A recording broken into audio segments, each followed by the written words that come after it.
बड़ मान को नमस्कार एवं छोट मान को स्नेह आशीर्वाद।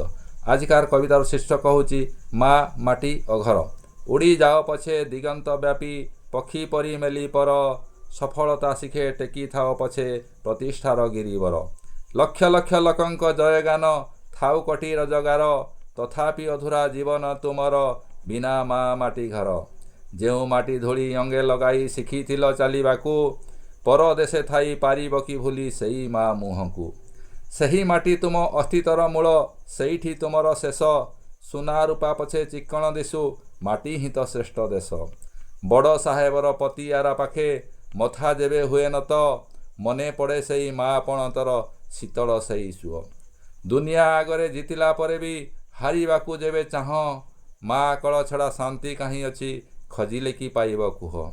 इटा पथर प्रासाद भितरे आभिजात्य थाई पारे, हेले सेई घर ममता काहीं जहा गढ़ा स्मृति रे।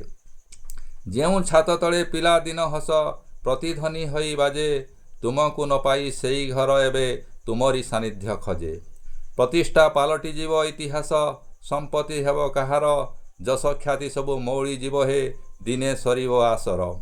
से दिन देखिब साथीरे केही नाही, खाली अछि प्रतारणा, साथ देव तेबे माँ माटी घर तुम जीवनर साधना। तेणु हे मनीष पाद रखि थाओ निज चेर सहित जड़ी, सफलता पछे दौड़ू थाओ हेले जाओ ना मूल को छाड़ी। निज परिचय निज स्वाभिमान आउ निजर आत्मीयता, सेई माँ माटी घरे अछि जहा शेष सुखर वार्ता। सेई माँ माटी घरे अछि जहा शेष सुखर वार्ता। धन्यवाद।